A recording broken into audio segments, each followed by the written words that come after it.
Okay, so I knew the story on this truck, but it was still driving around in four-wheel drive, so I thought, you know what, the transfer case is probably okay, and my diagnosis was correct. The transfer case is still in one piece. Problem is the output shaft housing, I guess that's what you call it, the intermediate plate between the transfer case and the transmission is not okay. Because we went to go put it in, do you see this? So the transfer case is not attached to our transmission right now. The only thing that's keeping it from completely sliding off is the drive shaft. And this is extended as far as she can go. So I think they drove around like this for like 2 months. It's pretty funny. Pretty impressive, really. So much torque. The chassis twisted off the line, blew the ring and pinion, and cracked the transfer case. Luckily, Andy's got a few in the yard. We'll pull the transfer case off, stick that piece in between. Good as new. No luck with the drive shaft though. We're gonna have to get a one piece made, but that's okay.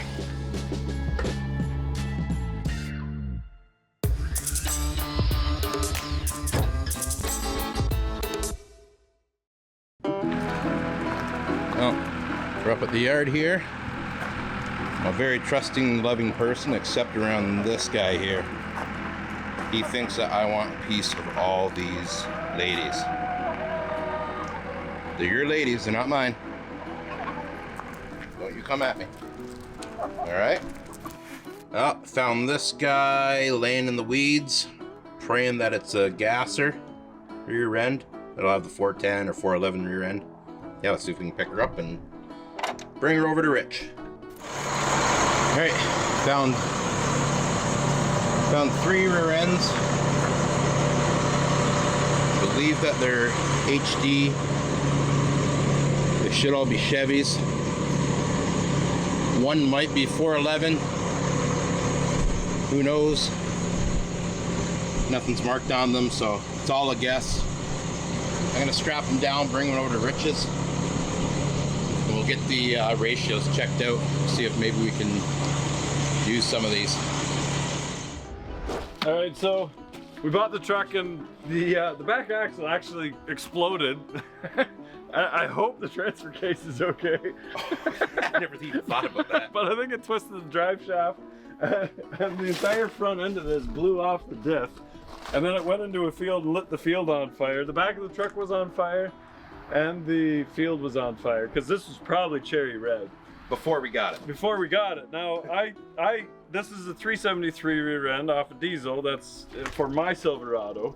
The issue is that that's a 411 because it's a gasser. So I thought I still had the 411, but I changed that to 373 anyway. I do have a 411 gear set here. I could just change the gear sets, but it doesn't matter. Yeah. Yeah, it doesn't take So we just gotta have a rear end. We need a casing. And I thought I kept the axle, but the axle that I thought it was one out of the Bronco. I just looked at it in the distance and I'm like, oh, there's my axle. But because we got Andy in the yard, we got a couple options here. So these are all ones from the very, very back of the yard with no markings on them, nothing to indicate where they came from, what their stock number was.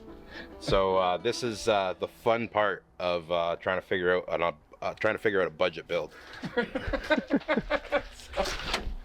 Just pressure wash off the algae, and we're all set. This is the U-joints that we're after. It's got calipers. You just need to be 411.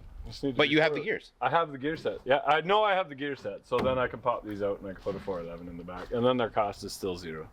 Just time, and my time is worthless. So yeah. Yeah. Priceless. Priceless? Worthless. Same thing. Same thing. Let's unwrap this. I'll pick this one up. These are tied down really well. Good Thanks. job. Yeah. I passed the MTO and they just waved.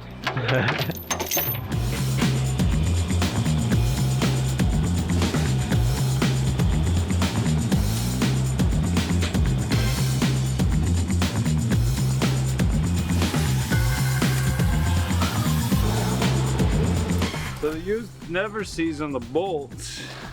I wish they would have used never sees on the calipers though.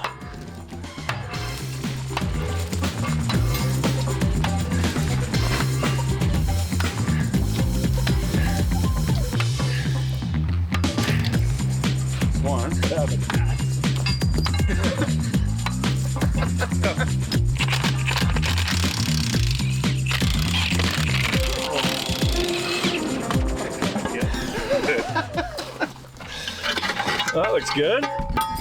It's all there. It's a GM.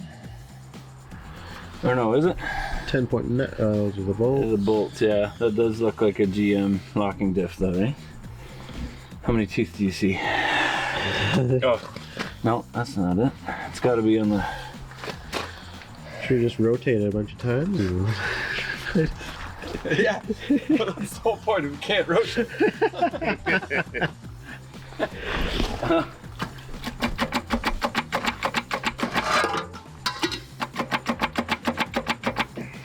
Take the rotors off. They got to come off anyway, right? We're going at the same time? Yeah. Synchronized? Oh, synchronized. 3, There's the sport. 2.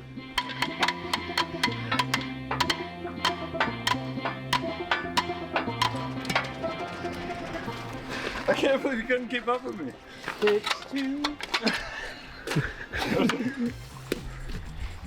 Oh, this one spins.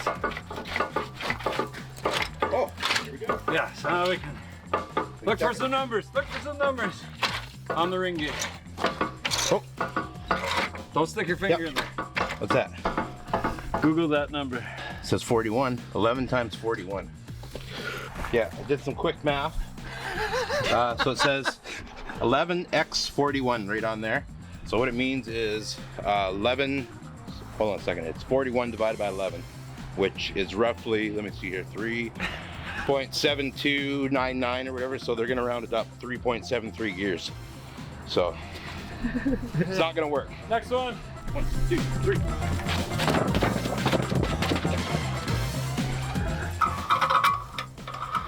Top. That's one. That's full. So that's full, so it's not quite. So I bet that's 373 as well. Yeah. That leaves us one. Still GM though, right? I think it's the same backing plate. Maybe it's one from a van or something. Yeah.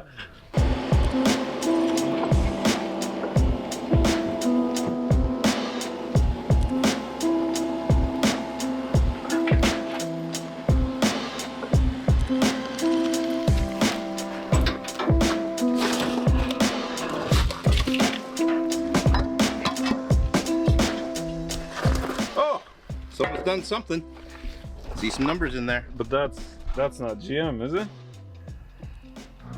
What is that? 3.2387. Need to look up What does record. it mean? Need to look That's up like- record numbers. It is. Just look at the tag on the diff. It's like, yeah, that routed away 12 years ago. Yeah.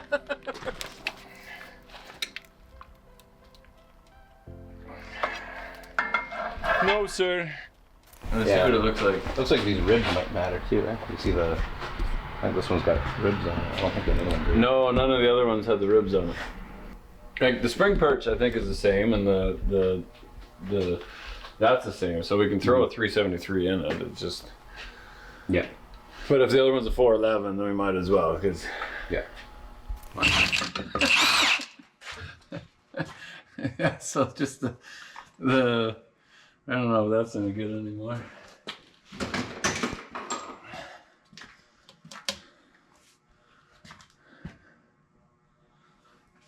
Just completely grenaded the entire input shaft.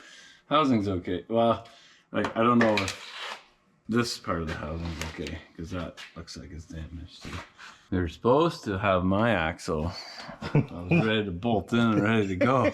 That was the whole purpose of this truck. It's like, guys, I have the axle for this. I can just throw this on. Yeah, we bought the truck for the axle.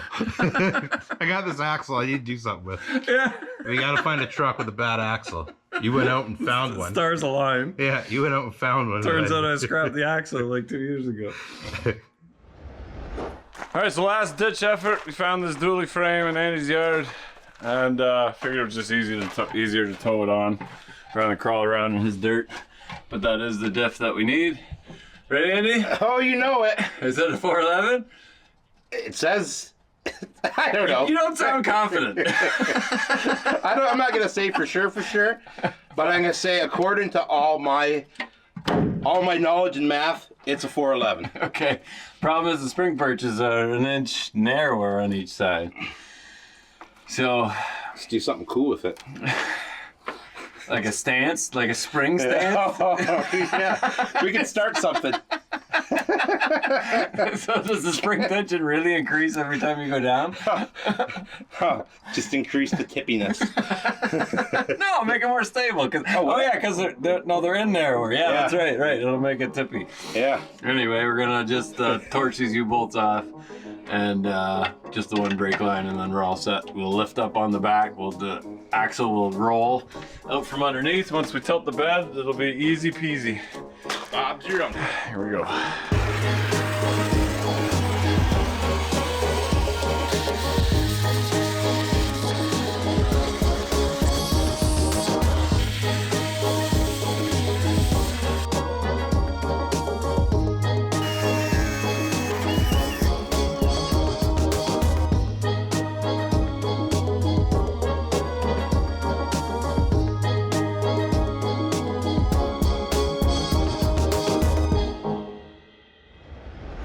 Okay, well, is there oil?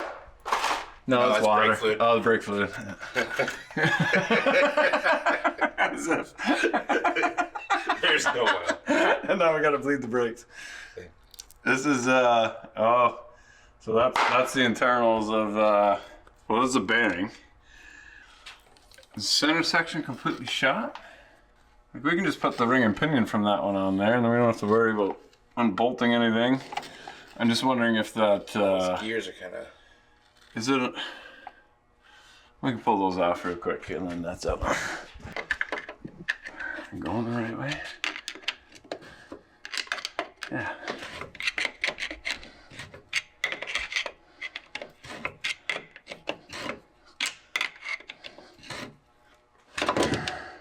I love that the bearings are rusty.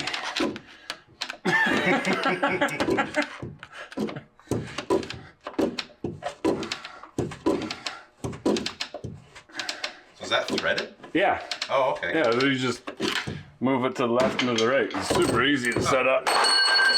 Yeah. Let's take that to the bench. It looks like just the pinion bearing. I don't think anything broke inside here, which is really odd. But everything still looks in one piece, so I can take my ring and pinion, or that ring and pinion. Doesn't matter. Probably that one, then I don't have to change anything. And put it on this carrier. Yeah. 2 new bearings, and then that new bearing, which I should be able to get at Eggers, and just throw the guts in it, and away we go. As long as that housing is okay, but it looks like that's just the race that got destroyed. Yeah. So I think we're okay. Look on this back side here. Is that just the race too? Yeah, I think so. And I can punch that out quick.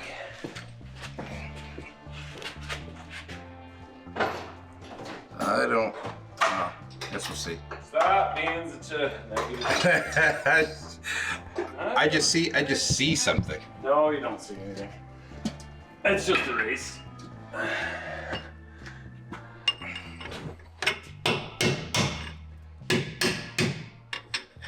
Oh, that's just where the key goes for the race.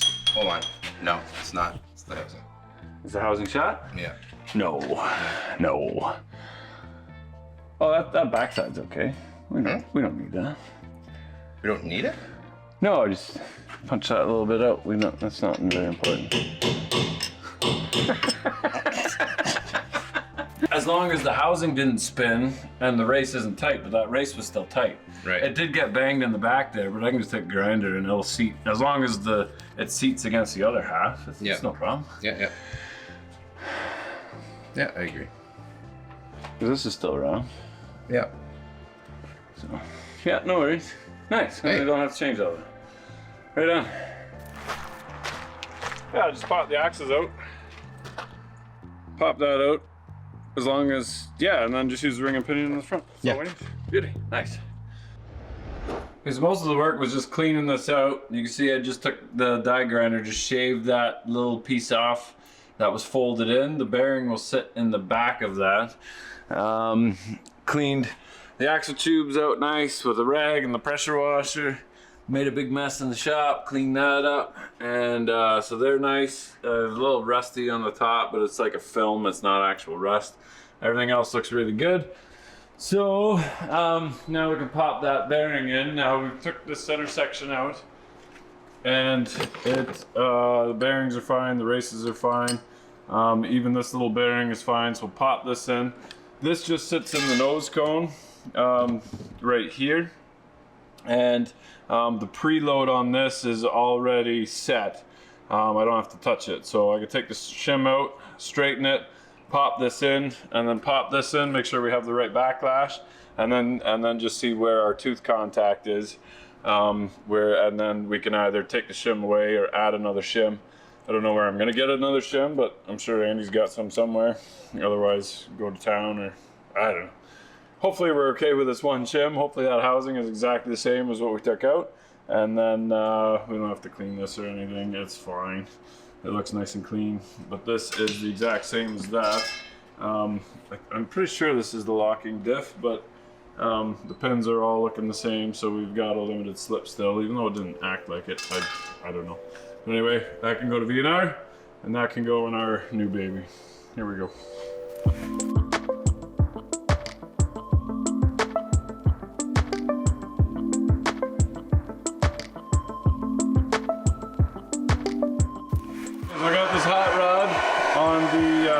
We've got a broken bolt here and a broken bolt here. Let's see if we can heat this up with inductive heating.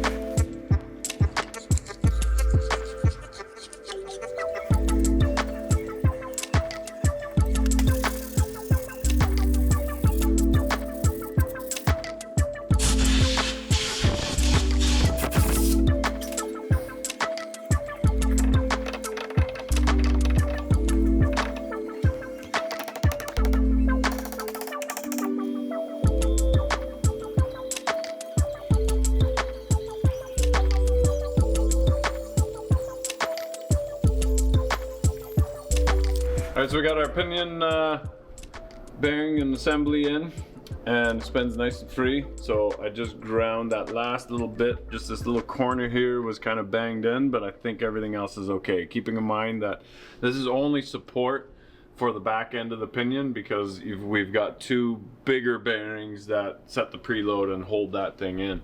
So cleaned everything. I've got my adjusters all the way in.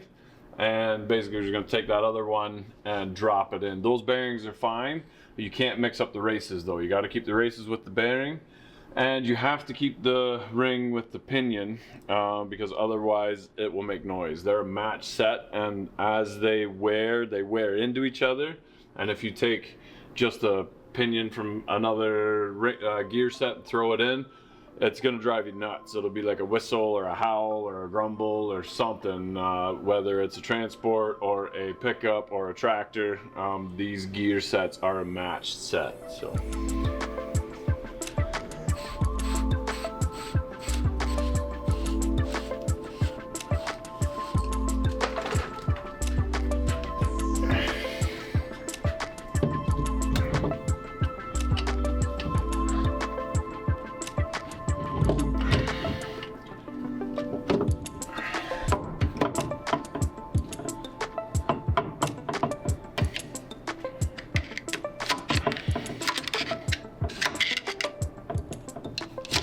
See the backlash? That's the mesh between these teeth and the pinion.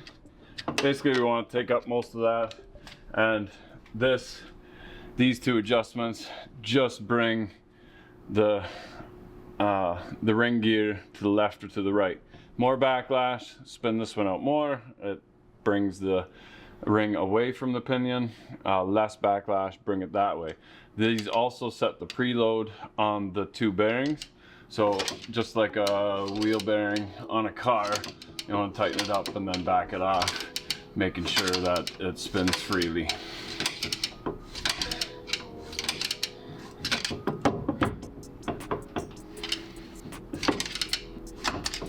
We want ideally between 3 and 8 thou of backlash. But tooth contact is more important than backlash.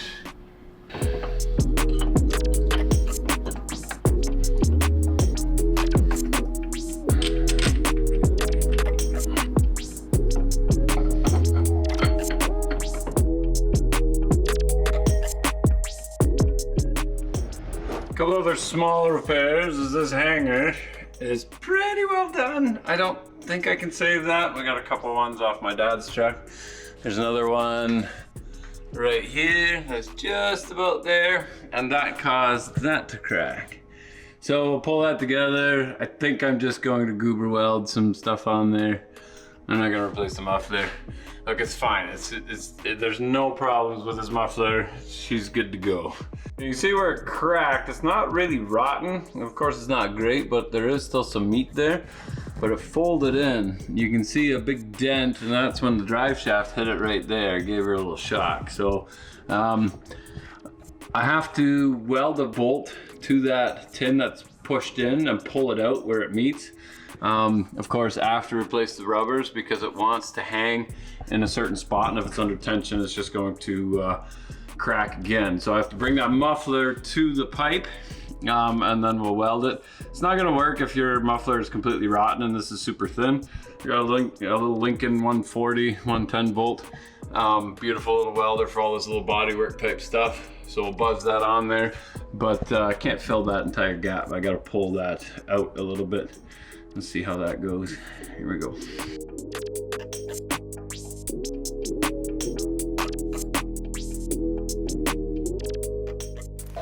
Hold that nice and tight. I'll weld that and move it down below, do that once more, and then just goober weld it and done.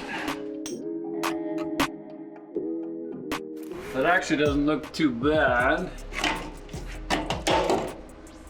The goober on the side is just where I welded my bolt. But for the rest of it, I am just going to, because that gap is too big, we're just gonna weld the bolt in there. Okay, there it is. Am I proud of it? No. Do I recommend it? No. Go to Lyle's and get a real exhaust. But will it last? Probably not. But it will last long enough for this truck because this is just a winter beater. That's just a rotten old truck that we drive to save our nice vehicles. So an hour of time, $0, a little bit of gas, a little bit of electricity, and we've got a quiet exhaust. Now, is it worth fixing the exhaust? Yes, because exhaust leaks actually make you lose a lot of, you waste a lot of gas because the back pressure isn't correct on your overlap in your engine. So as it's running, the exhaust and the intake are open at the same time, and when there's an exhaust leak, there's not the right amount of back pressure, and you will put part of your fuel air mixture right out into your exhaust again, and that is unburnt, and that is wasted gas, wasted power. And if you want a vehicle to feel like a new vehicle, replace a crappy exhaust system. But good enough for us. Here we go. Okay, it's taking the center section out. I've got my transmission mount, which is also your rotten door opener, just underneath the oil pan, because the oil pan's not rotten. And that allows you to just lift up on that, take that mount out, and you can see the pieces already laying there. And so the disassembly should be pretty straightforward. So I'm gonna lower it a bit more, just so I can get the threads out of that transmission mount, which looks so sturdy and well put together. And then I can get at the bolts to take the transfer case off. Just a couple linkages. Obviously your four-wheel drive, and because ours is rotten, you just take that linkage off. You don't touch that because it's gonna break. Just take the bolt out of the side of the transmission there and take that off. I gotta take the drive shaft off yet, so I gotta cut one of those clamps, and then your output shaft speed sensor, which is that one, and you're all set. And then a vent. That should be it. Here we go.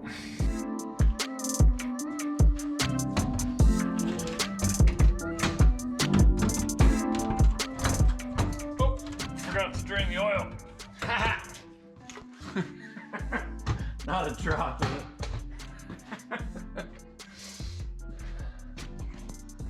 Well,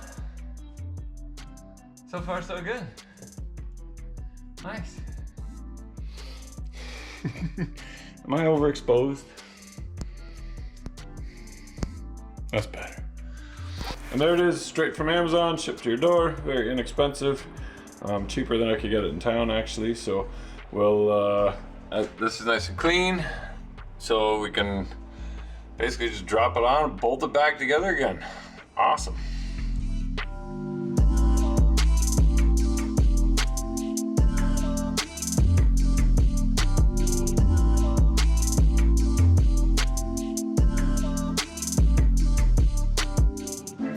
Okay, so we got the drive shaft on. We got a bit of a problem here because I don't have enough room for it to go back in and out. The tires aren't actually really on the ground yet.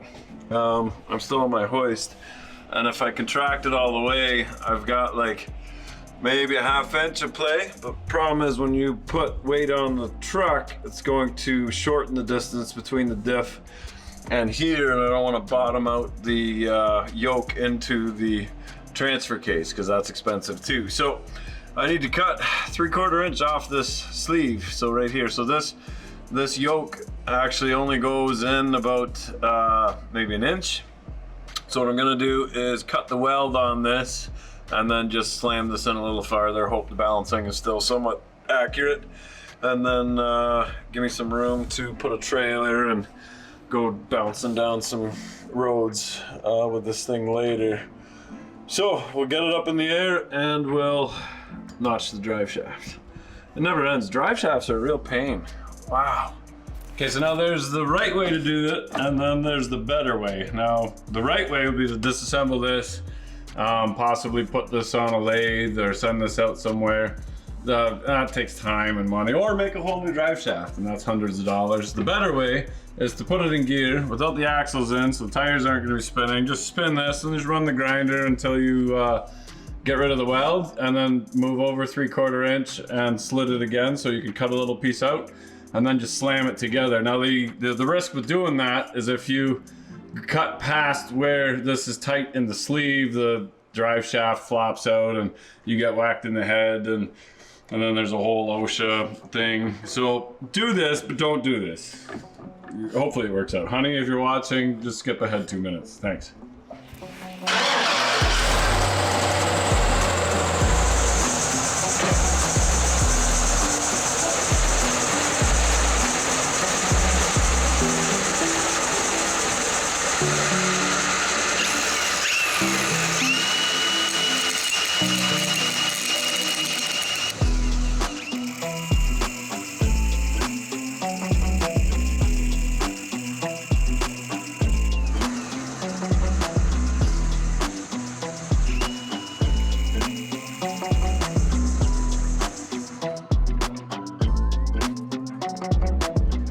Not very deep at all.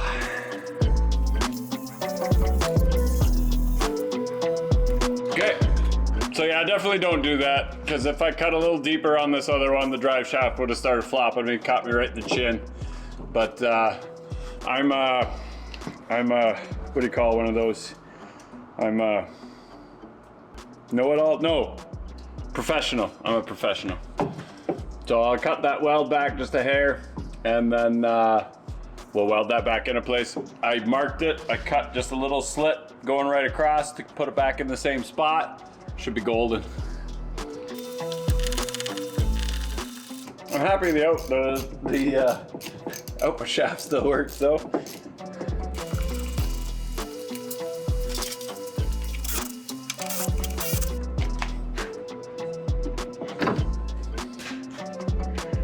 Now just line up my mark there with my mark on here. See it? Making sure that I line up, that it does still line up the yokes, and we are golden. I'm gonna pound that in.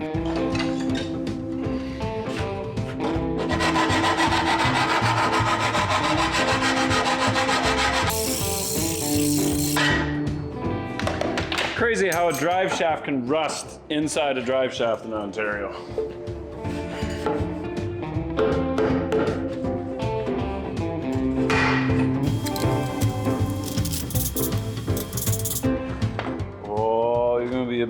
can't you? If I could warm it up and I can shrink it, it'd probably help.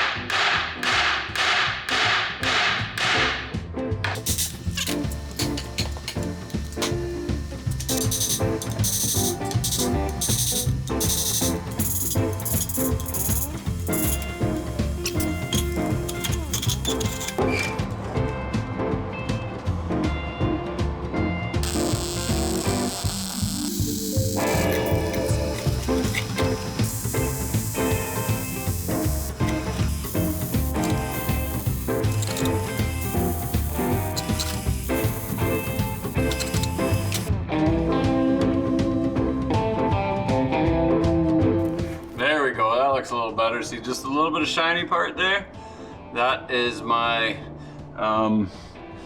it'll contract and then some by the time we drop it down. But we've got new U-joints, we got a new to me drive shaft. Look how pretty that is in Ontario. Oh, if that wasn't balanced before, it definitely isn't now. But you gotta wonder how much this rust affects it too. That steel that's gone and replaced by rust, and those flakes flake off as you go. We'll see how it drives, but we gotta do some brakes on the back and the wheel seals, and now we can, I'm just waiting for some proper paint for the setting up the ring and pinion. So I might have to take drive shaft off again, but at least that's done off the list. Here we go.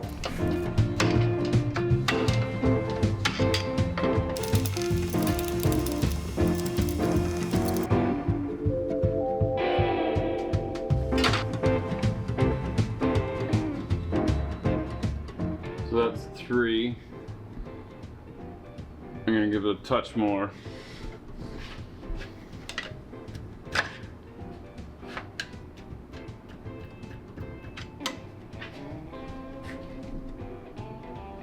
See what a difference that makes? Just 2 teeth, and now I'm at 7. So 3 to 7 is okay. Now we just gotta line up these slots so that our holder can go in.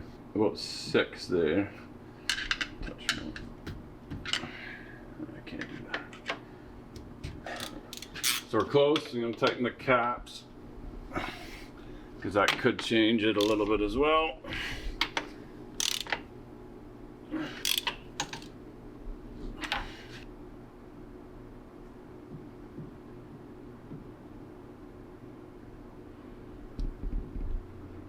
So I am at 5.5, 6. I'm really happy with that. Nice, okay, so I can lock that down.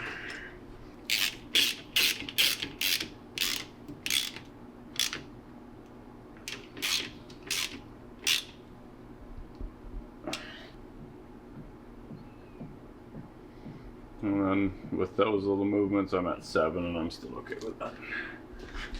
Don't forget your magnet. Before I forget, I'm gonna pop that in because I know I'm gonna forget. Okay, now, if you were doing a new ring and pinion, they would give you this fancy paint that you put on the gears to see your tooth contact. You don't have that, so you can use anti-seize, wipe most of it off, but it won't hurt anything. And if you blow your diff apart and decide to keep driving it, the gears won't get rusty.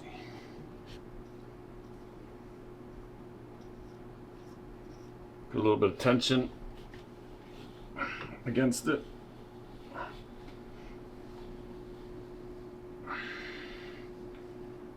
So you can see we're just a bit forward. We need to come back a little bit. So I think if I take that shim out and move it back, we'll be perfect. Okay, so I did get some proper marking paint. You can see it is the same as the Never Sees. It does show a little better, but you can see I'm too close to the inside. So I need to bring the ring and pinion farther back, which means removing the shim. And then because I'm bringing it closer, I'll have to move the ring that way to keep my backlash. So once I remove that shim, that's it. That's all I can do because I can't bring it any farther back. So then she'll be good to go. It'll probably get away with it, but we're gonna make it better.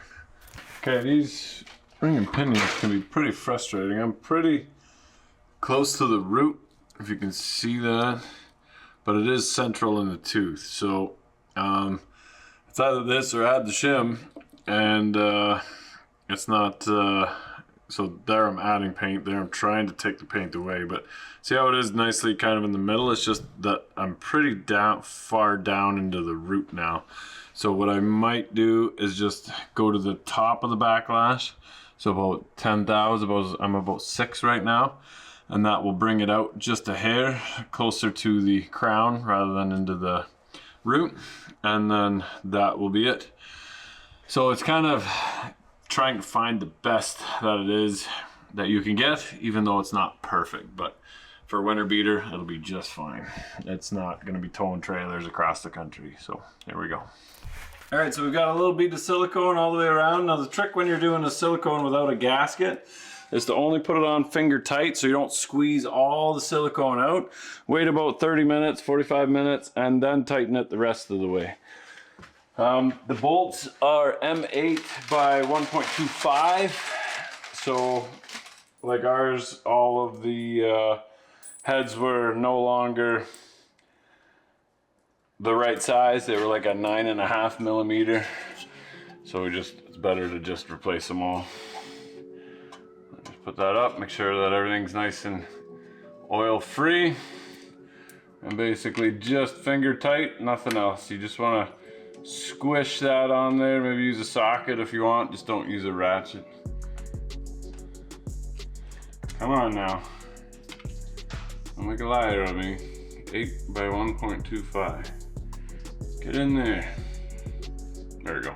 Make sure you put all the bolt holes in, or the bolts in, because you'll fill the holes with a little bit of silicone and then it becomes a pain afterwards. So.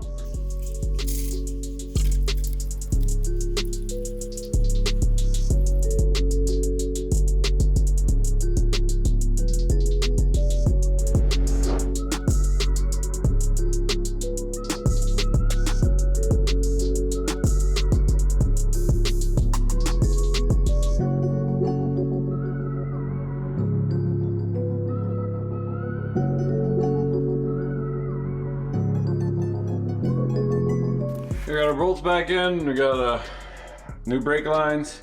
We cracked the bleeders loose and just top up the fluid again and then go for brake, and hopefully it'll be dripping by the time we get back. Kind of a self bleed, and if not, put the vacuum bleeder on it. I shouldn't have released the calipers. What I should have done is replace the brake line and then squeeze the calipers together, because that basically pushes the fluid back up. Just keep the lines cracked right at the T. Put a clamp on the flex line so that the rest doesn't bleed out, and kind of a self bleeder, but that's okay. But now we'll throw some Pennzoil in the diff. Got the diff cover tight, just using the 75-140, but this already has the additive in it for the limited slip, so you don't have to worry about that because this is a limited slip diff. These are really good diffs. So squeeze that good old Pennzoil in there, and one less thing to do. We'll check the transfer case, and then we're pretty well done on the hoist. Okay, brakes are bled. Everything's kind of put back together again. The squeaking fan belt was actually the AC belt. I got to order one.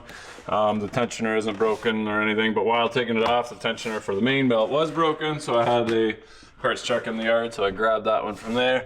Just ran a little bit of sandpaper over this one just to clean that idler up because she was a little bit rusty. And then I threw a code for a MAF, so I just took the MAF sensor off of the parts truck as well. It's a 4.8, but it's the same MAF sensor. So I'll put that back on again, put the air filter on from that parts truck because it was a lot cleaner than the one that came out of the this truck. So she'll run a little better that way. And now it's just a good wash and a safety. So I think we got everything good. We did get new runners for that, but plastic runners, they don't fit. So I can drill new holes maybe later, but we're gonna take it for a road test first after I torque the tires and see if that rear end makes any noise and what's going on. So yeah, really happy with this truck. Okay, transmission takes a bit to go into gear, and then I should check that before, but now that she's warm, nothing on the dipstick. So we'll put a little bit of spider axe in there, a little bit of shell, she'll be fine. And a lot of you guys were saying Rich, you're wearing like Pennzoil shirts and you're doing a Shell promotion, or you're wearing a Shell shirt or a Shell hat and you're doing a Pennzoil promotion. But what you guys don't realize is that they're the same company. So, and proof of that is that this is the top to my Pennzoil lid, and look, it screws right on to your ATF. Bam! No funnel needed. There we go. The mirrors that we installed on the 06, the detents are completely wrong. They swing out or they swing in, and both are the wrong position. Now you guys mentioned putting a screw in there, and that's what we did until Andy went to go clean the mirrors and he folded it in and wrecked my screw. There's not much to screw into, so Amazon is great in the fact that you can return anything except that the whoa! This detent, no, it's still in way too far. Yeah. Yeah, it's still way in too so never mind. The detent, I already did one mirror, and the detent is in the wrong spot as well. So I'll show you guys real quick. All it is, take these screws hold the little plastic cover on. So we'll pop those out. Take this and just squeeze it together. Right here's a little clip. You can see the detent there.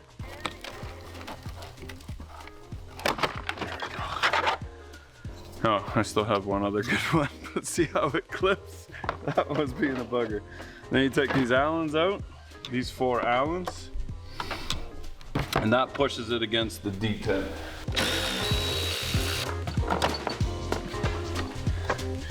Now you can see this is the detent that is your flat spot, and this with a little tack weld top, bottom, and right there is in the wrong spot. So all you have to do is cut that little weld and move it about 20 degrees and then weld it back in again, and your flat spot is all fixed.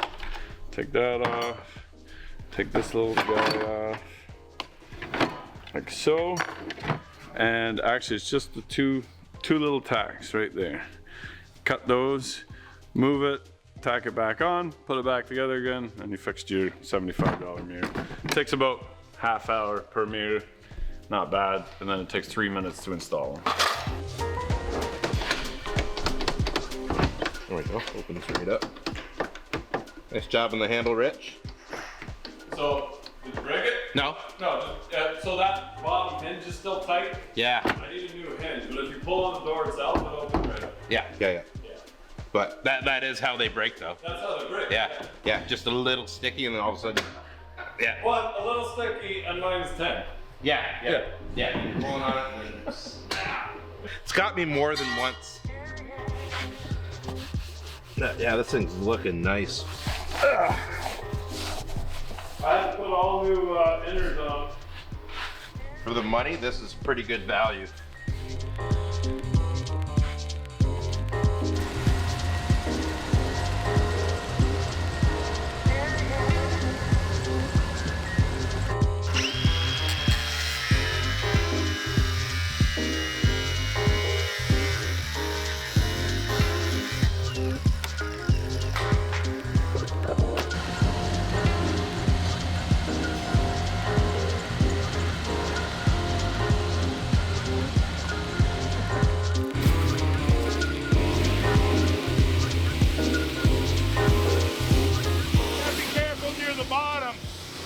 Blow about 10% of the truck away if you go too heavy on the bottom rust there.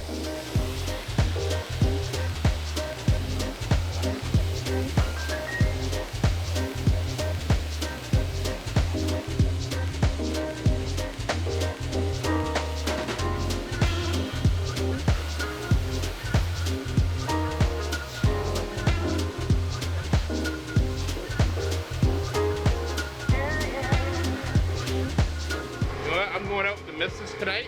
I'm gonna see if I can borrow this truck and see if she has any issues with being in this truck. See if it's date worthy. Hey Rich, favor to ask. Okay. This thing's looking pretty sweet, and I might be taking the missus out tonight. Oh. I was gonna take her in the Audi, but I think I want to treat her. to a treat or to a socially acceptable 2006? I don't know. I think so. Why? What would be wrong with it? Is it gonna be dark? Yes. It'll be dark. We got it nice and clean inside. Actually, you know what? I don't. It's almost embarrassing to say that this is probably the quietest, most sophisticated truck that we own. We got the 55, the F350, the transport truck. Yeah. Even the 95. It rides way nicer. It's actually not bad. We already took it to church. Only because my wife's car was empty. But it's not a bad truck. And it shows that, you know what? One man's junk truly is another guy's treasure. This is at the borderline of between coming into the wrecking yard and being scrap, or getting a little bit of love and having to go just a couple of years further. Right. It still holds kind of true if you had to pay somebody to do it. But I've got, with the rims and tires, we do have, and all the parts that we put on there, we do have probably $2,000 into it, getting it safetied and brakes on the back, and then the axle and stuff. But because you were able to scrounge some used parts, like your money goes a lot farther. Yeah. So if you had to pay somebody to do it, probably it was heading to the scrapyard. But do it yourself, and you can grab a really reasonable truck if you ignore the fuel mileage, because the fuel mileage is terrible on Yeah. this. But honestly, this does everything that the 95 did. Well, from a work point, like a work truck standpoint, same as the 95, this is a 2500 series. Right. 3/4 ton. You got another 3/4 ton HD 4x4. Yeah. Sits up nice and high. Like this thing could go to work, really. Like, I mean, Right. you could tow some weight with this vehicle. Yeah. I don't know. Transfer case is still on the end. Yeah, check engine light on. That's great. It's a good start. I'm sure it's just an evap code. Actually, I think it was an evap code. Yeah, let's see how you can feel the tires rubbing a little bit when we turn, but it's all right. You know how Rich is with his tires. Needs them just 2 sizes bigger than recommended, minimum.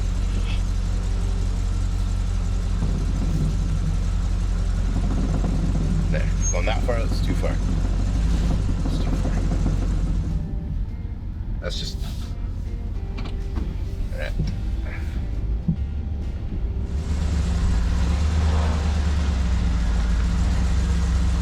Alright. Alright. It's driving under its own power, that's good.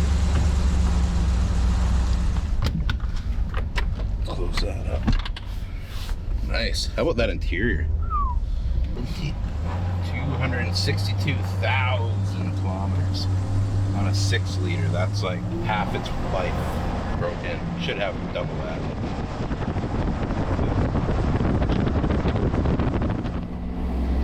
I'm guessing they switched up the transmission once already. There's no way that thing survived 200.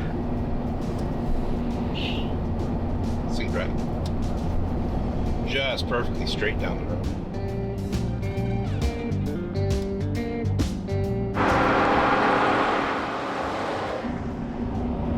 I think I'm gonna get away with being able to taking the wife out with this. Can't see, no wind noise. Yeah, this thing's great.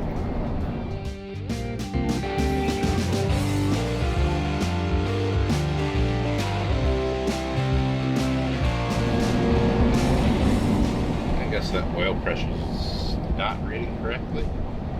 550 psi. Why do we have the most oil pressure ever? All right, guys. Thanks for watching. I think this is probably the last one on this one, unless something catastrophically goes with it. Maybe you'll see us yanking the engine out of this. I think Vince might be driving this in the summer too. It's nice between all of us to be able to rotate the vehicles. Vince is doing really, really well. We were trying to find him something rust-free from in the States, but just didn't have enough time and money to buy something really worth bringing back, so he can drive this for a bit when we're not. and then he can save up and we'll find something nice and rust free for him. But it's nice with all of us in the channel that we just kind of rotate the vehicles. When you get sick of one, you drive the other. Yep. And keep them clean, keep them kind of up to par. Every Monday we're going to check oil levels and everything, no matter what we're driving, because they're not all up to par. But remember, if you're not filthy, you're not rich. Get up there and work on it. Here we go.